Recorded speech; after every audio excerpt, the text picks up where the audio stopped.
كما يحب ربنا ويرضاه. والصلاة والسلام على من لا نبي بعده وعلى آله وصحبه ومن والاه. قال الله تعالى: أعوذ بالله من الشيطان الرجيم.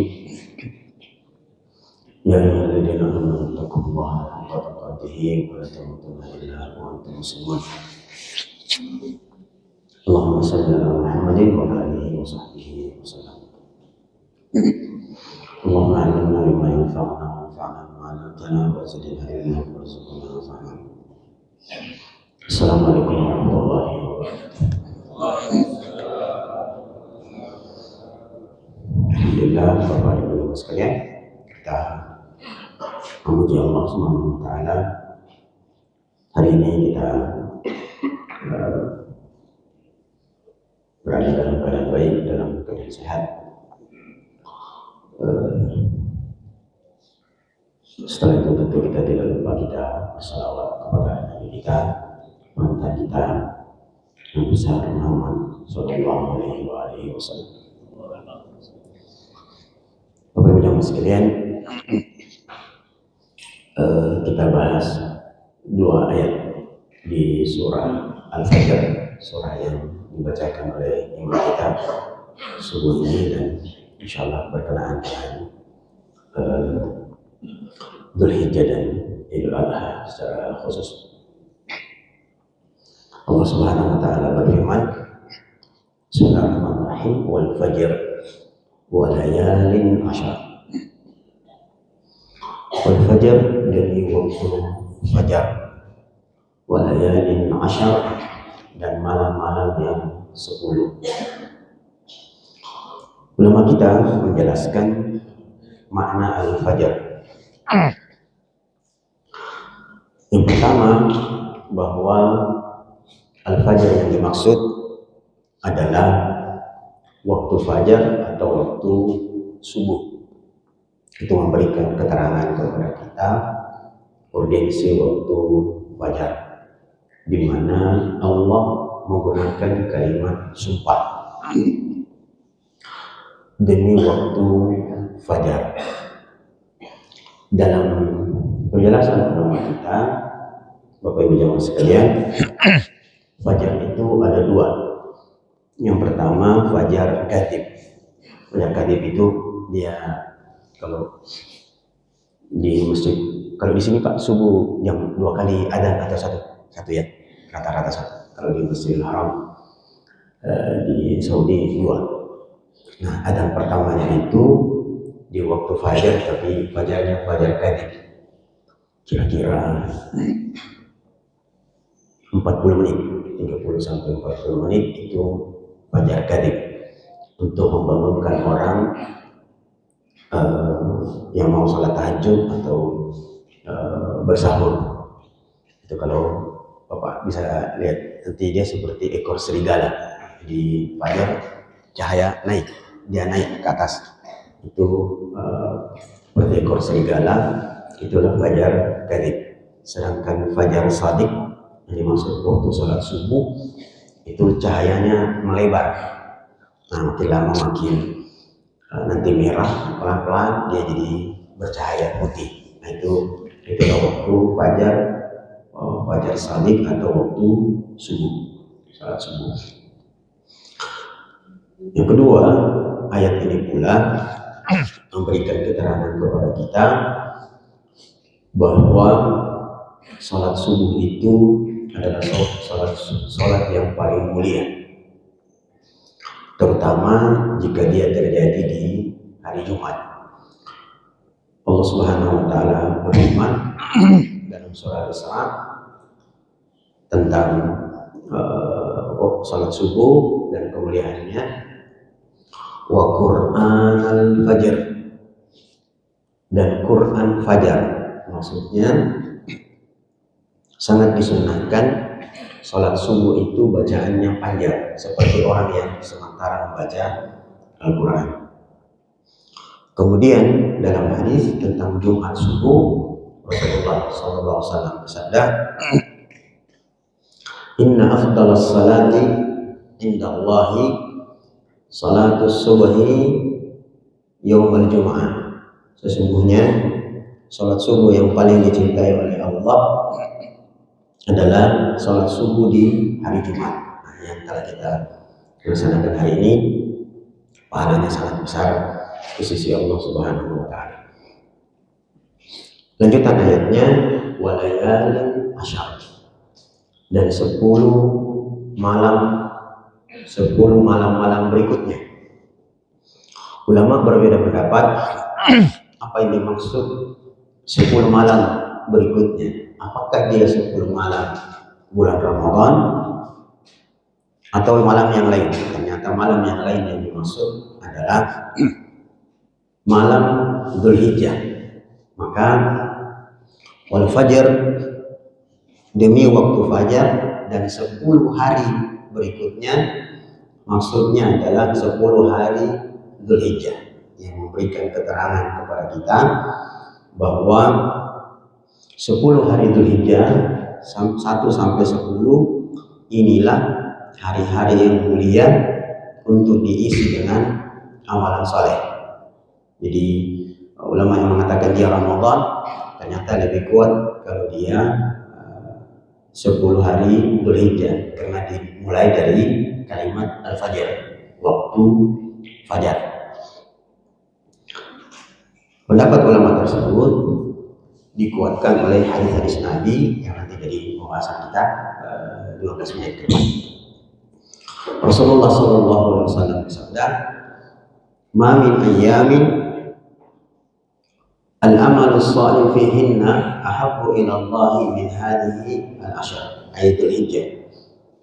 Tidak ada satu amalan yang saleh yang kita lakukan lebih dicintai oleh Allah, lebih besar pahalanya daripada amalan-amalan yang kita lakukan di 10 hari Dzulhijjah, tanggal 1 sampai tanggal 10. Mendengarkan hadis itu, ada seorang sahabat mengatakan, "Walal jihadu fi sabilillah ya Rasulullah." Wahai Rasulullah, beramal soleh di 10 Dzulhijjah itu mengalahkan amalan soleh berupa jihad fi sabilillah? Maka Rasul mengatakan, "Nah, ya, berjihad di jalan Allah, berperang itu masih kalah pahalanya dibandingkan amalan soleh yang dilakukan di 10 hari bulan Dzulhijjah. Illa rajulun yakhruju min baitihi bimalihi wa nafsihi wa lam yarji'," kecuali orang yang mati di medan perang itu. Kalau orang mati di medan perang ya selesai, itu hampir dipastikan dia masuk surga. Ya.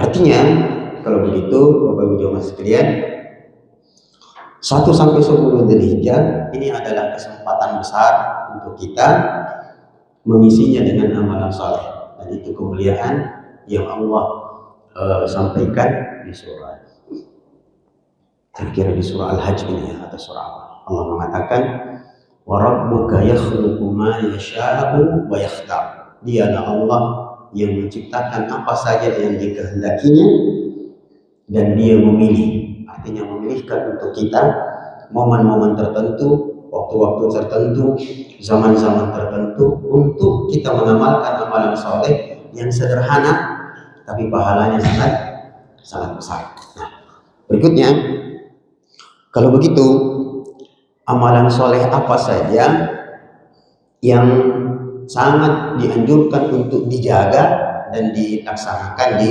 10 hari Dzulhijjah? Yang pertama adalah sholat sunnah. Jadi Bapak Ibu, kita dianjurkan untuk memperbanyak sholat sunnah di 10 hari Dzulhijjah. Masih ada. Sekarang tanggal 6 di 6, 7, 8 ya. Untuk hitungan 7 sekarang Pak ya? 7 ya. Di Saudi 8 sekarang. Masih 9 ya. 7 atau 8 ya. Alhasil yang pertama memperbanyak sholat sunnah. Jadi baik sholat sunnahnya yang ditambah Kalau selama ini setelah Ramadan kita cuma kembali salat sunnah rawatib, salat duha atau salat witir, maka ditambah misalnya salat taubat atau salat yang lain, maka itu baik. Atau volumenya, jumlah rakaatnya itu kita disunahkan untuk menambahnya. Beberapa ulama kita menyampaikan saking pentingnya beramal soleh di 1 sampai 10 berdasarkan ayat dan hadis yang kita baca disebutkan tadi, disebutkan bahwa rakaatain fi ashri ayyamil ashr dzulhijjah afdalu min rakaatain fi Ramadan illa fi lailatul qadar. 2 rakaat sunnah di 1 sampai 10 Dzulhijjah itu pahalanya lebih besar dibandingkan 2 rakaat yang kita lakukan di bulan Ramadan kecuali malam Lailatul Qadar. Jadi ini motivasi Bapak Ibu sekalian, 2 rakaat sunnah yang kita lakukan 1 sampai 10 Dzulhijjah di hari-hari ini itu lebih afdal daripada 2 rakaat di bulan Ramadan kecuali di malam Lailatul Qadar. Ini yang pertama. Yang kedua yang sangat disunahkan dan perlu kita jaga adalah puasa Dzulhijjah. Puasa Dzulhijjah minimal tanggal 9. Cuma nanti ada pertanyaan, tapi alhamdulillah kita agak ringan sekarang. Berbeda puasa Lebaran kita nanti, tapi berbedanya Indonesia dengan Saudi, tidak terlalu repot. Yang repot itu 2 tahun lalu, ya, karena di Indonesia dua waktu. Ya, alhamdulillah sekarang tidak repot. Jadi gampang kita memilih bahwa kita berpuasa di tanggal 9 Dzulhijjah. Cuma nanti ada yang tanya, itu puasa Ustaz, tanggal 9-nya atau hari Arafahnya? Puasa tak itu puasa apa Ustaz? Puasa Arafah atau puasa tanggal 9? Kalau kita puasa Arafah artinya puasa bertepatan dengan hari Arafah, ya, hari wukuf. Kalau tanggal 9 ya tanggal 9. Maka jawabannya yang sederhana, puasa Arafah yang jatuh pada tanggal 9. Selesai. Ya, selesai. Puasa Arafah yang jatuh pada tanggal 9. Nanti tinggal hitungannya, ya terserah kaum muslimin, dia mengikuti hitungan global, ru'yah global atau ru'yah masing-masing. Maka yang penting jaga tanggal 9. Nah, kalau mau lebih aman, puasa besok tanggal 8 dan hari Ahad tanggal 9 hitungan Indonesia. Tapi kalau nanti mau hitungannya di Saudi, maka besok puasa dia kena. Jadi alhamdulillah kalau kita hitungan Indonesia, puasa besok Sabtu Ahad ya 8/9. Alhamdulillah itu lebih aman, karena memang disunahkan puasa mulai tanggal 1 sampai tanggal 9. Rasulullah SAW bersabda tentang puasa tanggal 9, ahsibuhu yukaffiru as-sana al-madiyah wal qabilah. Kalau puasa Arafah, puasa tanggal 9 Dzulhijjah, kata Rasulullah, saya mengharapkannya dia menghapuskan dosa setahun yang lalu dan setahun yang akan datang. Cuma hadis ini jangan dikasih tahu sama anak-anak muda yang beleng-beleng. Nah, begitu kau Ustaz, baca gitu Ustaz, berarti puasa kan besok ini tanggal 9 dihapuskan dosa aku yang 1 tahun lalu, yang tahun depan juga, berarti ada saldoku 1 tahun ya bikin dosa. Nah, tidak begitu maksudnya, dia adalah kesempatan yang baik. Yang ketiga, amalan yang sangat disunahkan di bulan Dzulhijjah ini, tapi kita tidak melaksanakannya, yaitu haji dan umroh. Ini memang keutamaan dan kemuliaan yang Allah berikan kepada hamba-hambanya yang dipilih, yaitu melaksanakan haji dan umroh. Tapi sedikit keluar masih tentang haji dan umroh, ada hadis yang perlu selalu kita ingat-ingat jadi motivasi. Mudah-mudahan di antara Bapak Ibu sudah pernah ada haji dan umroh. Rasulullah mengatakan tabi'ul hajja wal umrah, ikutilah haji dan umrah dengan haji dan umrah berikutnya. Fa innahuma yang kiranil faqra, karena haji dan umrah ketika dia apa itu bahasa Indonesia, diurut, berurut, dilakukan berulang, maka keduanya menghilangkan kemiskinan. Jadi berhaji dan berumrah menghilangkan kemiskinan. Ya, makanya yang sudah haji dan umrah itu pasti orang kaya itu, pasti orang kaya. Nah dia menghilangkan haji dan umrah. Dan kaya itu tidak mesti dengan banyak harta. Karena ada orang yang bisa pergi haji dan berumrah berulang-ulang tidak pakai uangnya, tapi pakai uang orang lain, bahkan dia dibayar untuk berhaji dan umrah. Itu sangat baik. Riwayat dari kalau tak salah dari Ibnu Abbas, paling minimal Bapak Ibu jarak antara umroh yang satu ke umroh berikutnya 5 tahun. Kalau bisa kita berusaha, kalau sudah ke umroh tahun lalu, mudah-mudahan 5 tahun ke depan kita bisa umroh lagi, itu sangat baik. Yang terakhir, amalan yang perlu dijaga dan kita usahakan kita bisa laksanakan di bulan Dzulhijjah ini, terutama di tanggal 10 adalah berkorban. Ya. Rasulullah SAW bersabda, "Ma amila ibnu Adam amalan fil ashr Dzulhijjah afdalu min hiraqatid dam." Tidak ada amalan yang dilakukan anak Adam di tanggal 10 Dzulhijjah yang lebih dicintai oleh Allah daripada meneteskan darah, yaitu berkurban. Maka kita berdoa Bapak Ibu jamaah sekalian, semoga Allah memampukan kita, menggerakkan hati kita untuk kita 1 sampai 10 kita berbuat baik, melakukan amalan-amalan soleh, ditambah poinnya, dan khusus tanggal 10 kita berkurban, dan semoga dengannya kita mendapatkan kebaikan dan pahala yang besar di sisi Allah Subhanahu wa Ta'ala. Paling terakhir di antara itu semua, salah satu makna kurban, salah satu hikmah di antara hikmah kurban adalah kita diharapkan menjadi manusia yang tidak fokus kepada kehidupan dunia ini. Kalau kita perhatikan peristiwa Ismail, sudah akan dalam riwayat itu pisau sedikit lagi tinggal digesek, itu Ismail sudah akan pindah alam. Begitu sedikit lagi digesek, Allah kemudian menggantikan Ismail dengan kibas. Ulama mengambil pelajaran dari situ bahwa Allah sejatinya tidak ingin memerintahkan Ibrahim untuk mematikan anaknya Ismail.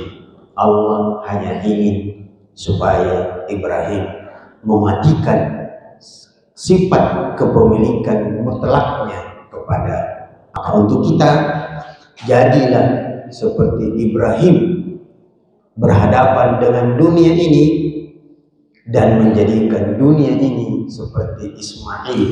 Allah tidak melarang kita menjadi orang kaya yang memiliki dunia ini. Allah melarang kita untuk merasa menguasai dunia ini sepenuhnya. Maka kita berkorban, diharapkan kita menjadi orang-orang yang mampu mematikan sifat kepemilikan mutlak kita kepada dunia ini. Jadilah Ibrahim dan perlakukanlah dunia ini seperti Ismail. Begitu kira-kira yang bisa kita sampaikan.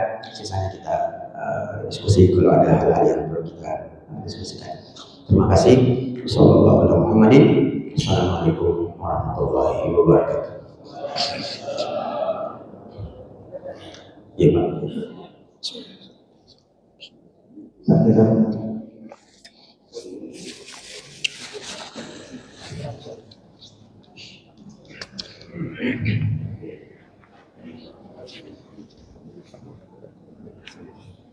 Assalamualaikum warahmatullahi wabarakatuh. Dalam istilah haji ada 3 hal yang saya belum tahu jelas, Ustaz. Yang pertama haji tamattu, haji ifrad, dan haji qiran. Ya. Kira-kira apa maksudnya atau perbedaannya itu, Ustaz, di antara ketiganya? Yang kedua, di dalam penyembelihan hewan kurban kita dilarang memakan sembelihan orang kafir. Orang kafir di sini dalam penyembelihan hewan kita dilarang untuk memakan sembelihan orang kafir. Terus ada juga mengatakan bahwa boleh asalkan disembelih oleh ahlul kitab, Yahudi dan Nasrani. Pertanyaan saya, apakah masih ada ahlul kitab sekarang ini? Assalamualaikum warahmatullahi wabarakatuh.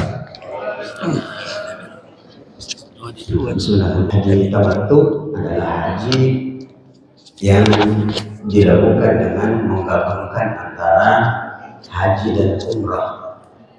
Itu tamattu, dan itu biasa dilakukan orang jika waktu dia datang di tanah suci itu cukup panjang, maksudnya dia bisa 10 hari bahkan 1 bulan sebelum pelaksanaan ibadah haji, ya, sebelum hari tarwiyah tanggal 8 Dzulhijjah. Hikmahnya adalah supaya setelah dia datang dia tawaf kudum, maka setelah itu dia sa'i, kemudian seterusnya baru dia memakai pakaian seperti biasa. Nah, nanti tanggal 8 Dzulhijjah hari tarwiyah baru dia pakai lagi. Ya, sebab kalau dia pakai terus, kasihan. Itu baju ihramnya itu yang setengah mati dia. Ya. Yang kedua, qiran. Dia menggabungkan haji dan umroh di suatu zaman, tapi waktunya dekat. Dia waktunya dekat. Misalnya dia datang tanggal 7. Berangkat tanggal 7 Dzulhijjah, ya, sampai di sana tanggal 8 dia mau gabung saja, gabung antara haji dan umroh, dinamakanlah haji qiran, dia menggabung. Nah, sedangkan ifrad dia haji saja, yang nanti 3 inilah yang membuat talbiyahnya akan berbeda. Talbiyah itu dalam haji itu niatnya. Kalau dia haji tamattu, dia akan mengatakan labbaik Allahumma hajjan wa umratan mutamatti'an atau tamattu'an. Ya. Kalau dia qiran, dia bilang labbaik Allahumma hajjan wa umratan qiranan. Ya. Kalau dia haji ifrad, maka dia bilang labbaik Allahumma hajjan, selesai. Ya, seperti itu. Yang kedua, tentang sembelihan. Allah Subhanahu wa taala berfirman, "Wala ta'kulu mimma lam yudhkar ismullahi dan janganlah engkau makan sembelihan yang tidak disebut nama Allah di dalamnya. Lam yudhkar ismullahi, yang tidak disebut nama Allah di dalamnya. Artinya, kalau begitu kita akan lihat sembelihan itu ada 2. Sembelihan oleh kaum muslimin dan sembelihan non-muslim. Sembelihan kaum muslimin hukum asalnya halal. Sembelihan orang Islam hukum asalnya halal. Nah, nanti akan berubah hukumnya jika 2 ini dia lupa. Kalau dia lupa, maka tetap halal, dia kembali ke hukum asal. Ada orang sembelih ayam karena banyak, bismillah, ayam langsung. Nah, dia lupa makan, dia tetap halal. Apalagi karena banyaknya ini, yang satu sudah dia mulai bismillah, terus cepat, dia lupa bismillah, maka dia karena lupa dia halal. Yang kedua, dia memang sengaja, tidak baca bismillah,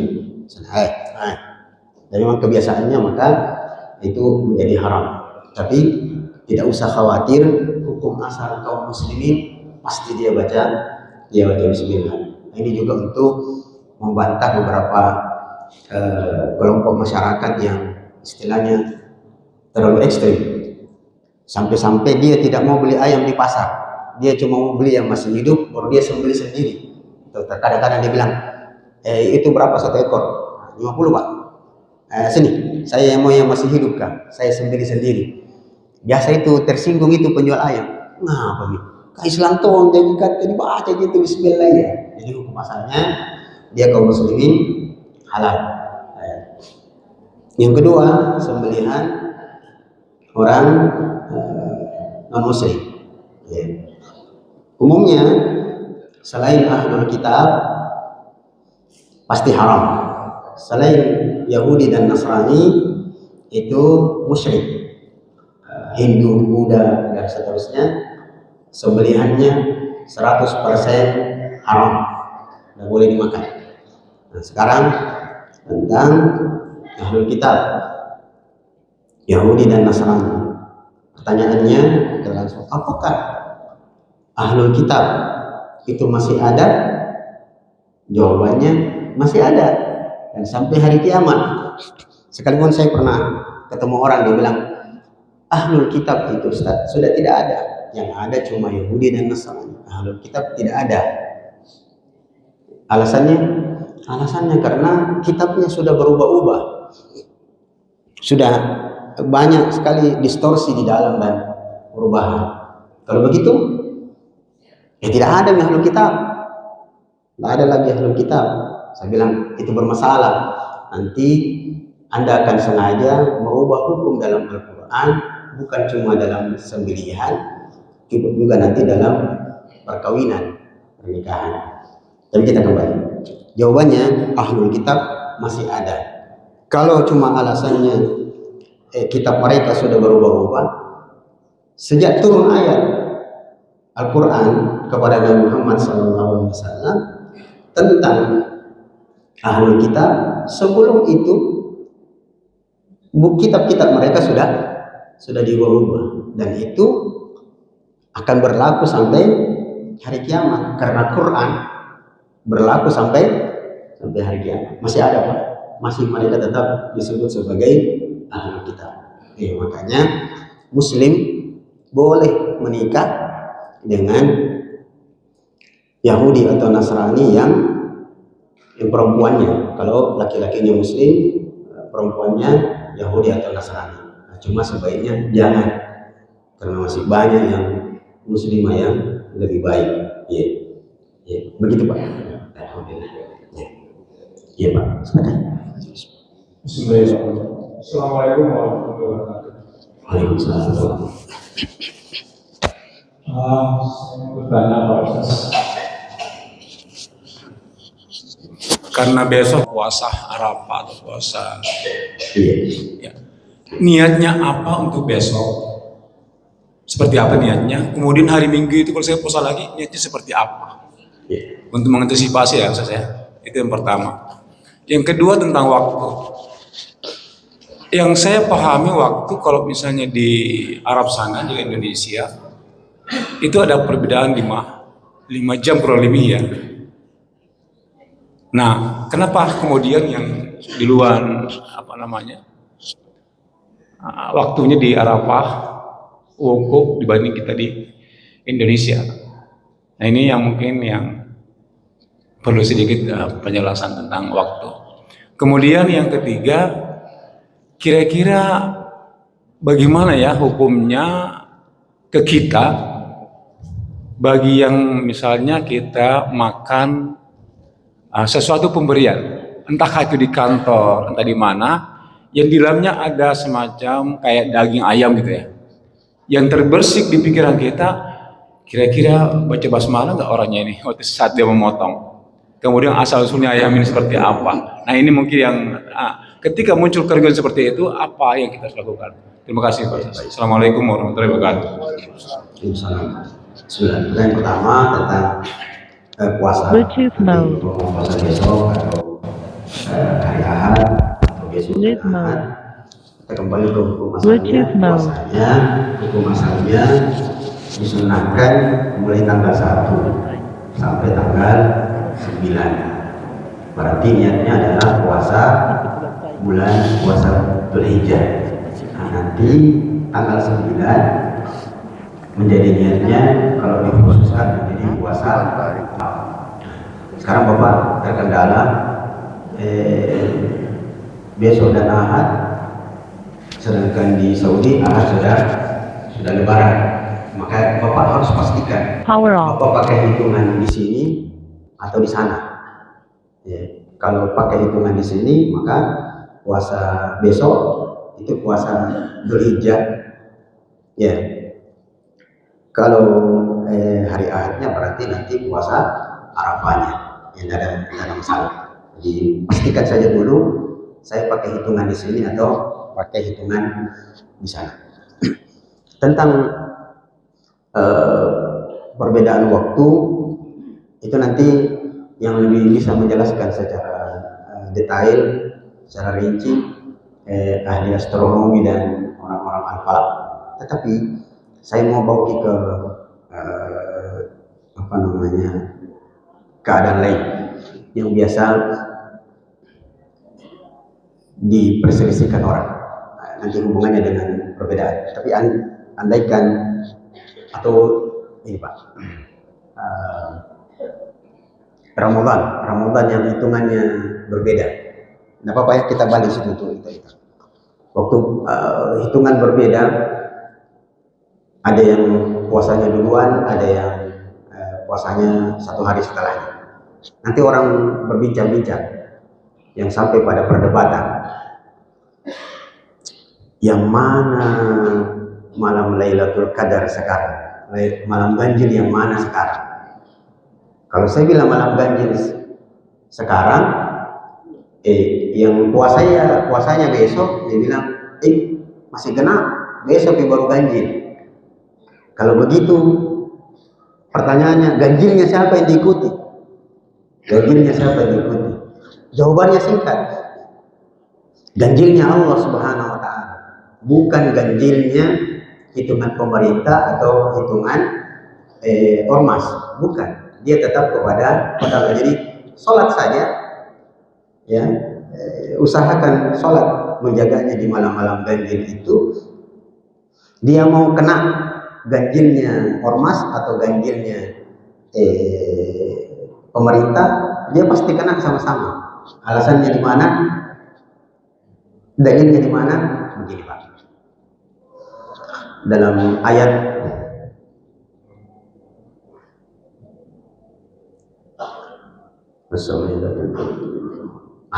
surah Al-Buruj, was-sama'i dzatil buruj wal yawmil maw'ud wa syahidin wa mashhud. Wa syahidin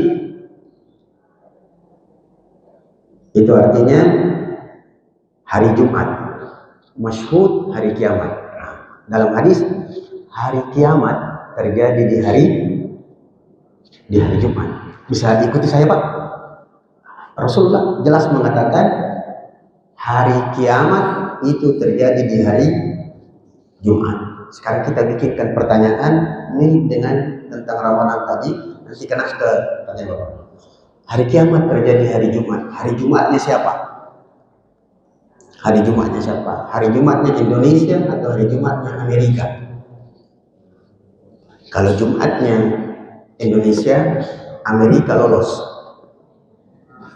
Betul Pak? Karena dia sudah duluan. Berarti jawabannya hari Jumatnya Allah. Dia mau Indonesia, mau Arab, mau mana saja. Ketika hari Jumat, kiamat semua kena. Begitulah dengan Lailatul Qadar, malam ganjil. Tidak peduli malam Lailatul hitungannya siapa, yang penting itu ganjil kena.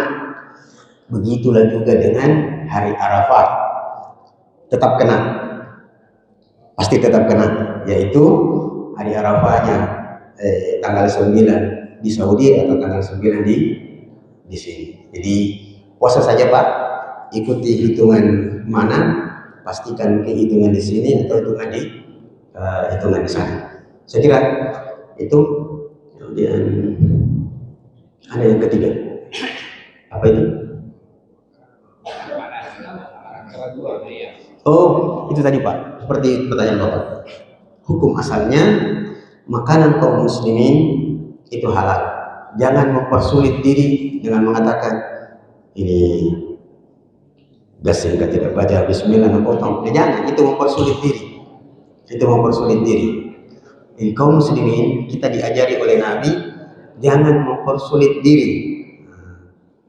Kalau Ayu mengatakan itu kan kehati-hatian, nah, terserah. Kalau saya bawa ke masalah lain Pak, saya mengenal ada satu jamaah di Indonesia, namanya kan apakah dia sudah punah sekarang? Tidak lama dikait, tapi di kampung-kampung dia masih ada. Jamaah, astagfirullah, jamaah tohara. Jamaah ini diajarkan tidak boleh keluar dari kamar mandi kalau sudah buang hajat, kecil atau besar, sampai betul-betul yakin bersih. Dan ini jamaah ini telah menyulitkan beberapa pengurus masjid di beberapa tempat. Salah satunya di Ternate Pak, dia bilang itu jamaah bikin repot kita Ustaz. Itu air 1 tandon habis 1 orang jadi dalam. Kenapa? Dia kalau buang air besar itu tidak akan keluar sampai betul-betul yakin bersih. Kami minta maaf, ini sedikit riskan dan menjijikan. Nah Bapak ya, harus memastikan bersihnya kotorannya itu dengan memasukkan sabun dan mencongkelnya dengan 2 ruas jari ini. Mas, wah itu bahaya itu. Itu kan mempersulit diri. Kalau orang bersih-bersih ya pasti dindingnya saja, kalaupun dibersihkan sedikit ya paling setengah jari ini, setengah ruas jari ini. Tapi itu Pak, habis air 1 tandon katanya 1 orang ini. Itu karena dia mempersulit diri. Kalau buang hajat saja, bersih selesai. Kalau tidak ada nih. Itu Pak, seperti itu. Jadi mudah-mudahan kita jangan terlalu ke kiri, antara kita yang di tengah-tengah, yang istilahnya moderat, ya, seperti itu. Ya Allah, ya cukup. Sudah ya, kita tutup majelisnya. Kita sekali lagi berdoa kepada Allah Subhanahu Wa Taala, semoga Allah selalu memberikan kita taufiknya untuk kita menjalankan ibadah dengan baik. Semoga Allah selalu memberikan kita kesehatan dan kekuatan untuk bisa kita melaksanakan perintah Allah dengan semangat. Terakhir kita berdoa, semoga Allah memberkahi semua amal usaha kita. Semoga Allah menerima pahala dari niat-niat dan kebaikan-kebaikan kita, khusus kurban-kurban yang akan kita kurbankan di tanggal 10 dan hari tasyrik nanti. Sallallahu Muhammadin subhanakallahumma rabbana wa bihamdik asyhadu an la ilaha illa anta astaghfiruka wa atubu ilaik. Subhana rabbika rabbil izzati amma yasifun wa salamun ala mursalin walhamdulillahi rabbil alamin. Assalamualaikum warahmatullahi wabarakatuh.